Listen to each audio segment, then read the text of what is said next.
gone up. So those are our main points. Yeah, because it's a bit of a disaster, these low traffic neighbourhoods and all the pop-up bicycle lanes, stop cars going everywhere. It's awful. So, I'm against the lockdowns because of what they've done to business.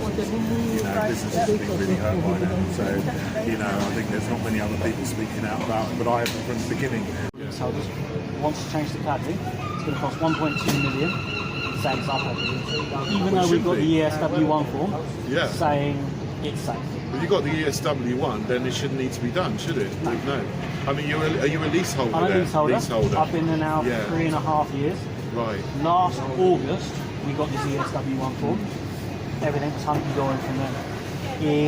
Literally last week, they had a new health and safety manager for the building landlord. Right. And he's gone, I'm not happy, that's got cladding, I want to wait and watch.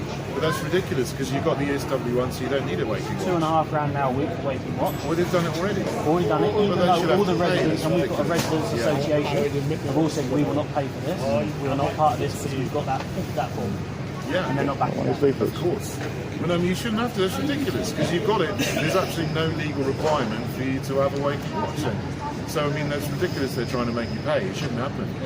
You might have to take that to court or something, but I'll certainly speak up for that because that's... So we had to get rid of that. Yeah. Yeah, right. They're a nightmare. Some are alright. Some are so high that I look at them and think, oh my God. Yeah. Because you've got to go up and you bang down. Yeah, and they're not there to just slow you down. They're actually there to do damage. They're so bad they do damage to your cars. And then you think you pay road tax for that. Yeah. And you're paying road tax for car damage. You think of the suspension in your car every time you go one of them great big things. Yeah. Exactly, you're the local council. You're a local candidate for the Heritage Party for Kenley Ward in Croydon. How do you think it's going today? We're in Surrey Street Market in Croydon. How do you think it's going? Well, it's going really nicely. We're getting a good reception from local business owners. They're not happy about being shut down for the best part of the year with lockdowns. They know that Sadiq Khan's schemes to charge people coming into London with the ULEZ and the expansion of the congestion charge zone is bad news for business. So they're keen to hear about an alternative. Great.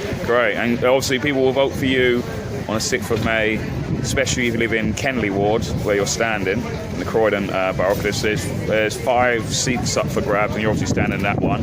And David's here. I've personally not seen one bad interaction with David so far. I think everyone is really friendly, and they're really supporting David, aren't they? And just showing his leaflet and all of that. It's been a great day, isn't it? So there you go. But anyway, but vote for that.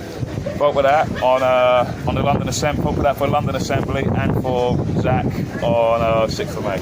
Cheers. Classified as housing land and then build on it and make a load of money.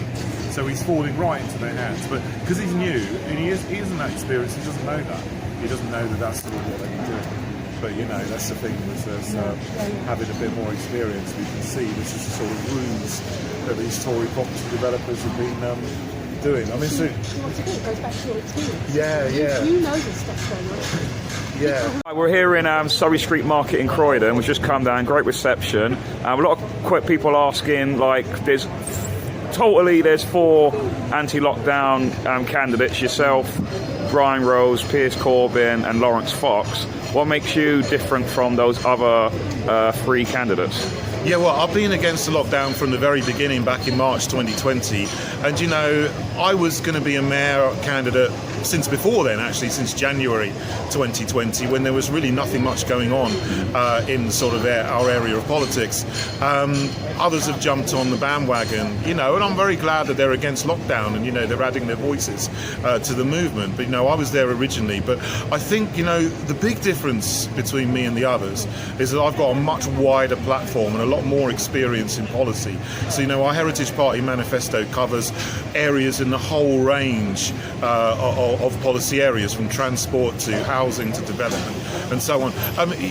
There are some differences emerging now, because you've got some candidates, Laurence Fox, for example, he's anti-woke, he's anti-lockdown, which I've been, and you could say that imitation is the highest form of flattery. It's great. But in terms of specific policies to do with London, he wants to build 250,000 homes. in the next 4 years, using greenbelt land to do that. I totally disagree. I think the greenbelt is a legacy from our forefathers, which we need to protect. It's part of our heritage, and I wouldn't build any big housing developments. I wouldn't have any development on the greenbelt. We need to protect it. And you can fall into this narrative, if you like, that some of the big Tory property developer donors want. They want to say some of the greenbelt isn't really high quality, let's use that to build on, we're not losing anything. Well, yes we are, because those areas have been bought, they've been run down, and they're looking to change the classification of them from agricultural land to housing land so that they can then build and make a big profit on it. So I can see into that, I can see straight through that. Maybe he can't, but that's certainly something I wouldn't do. I'm also not going to make you promises that I can't keep. You know, he said he's going to give 6 months of free travel on TfL. I can't promise that, because if I did that, TfL will go bankrupt in a couple of weeks because it's on life support anyway.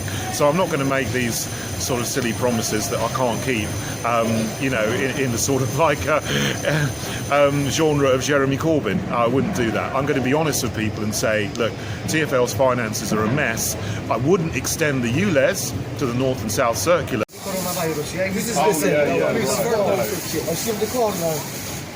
What's like the head? It's one bag of it. Save the life.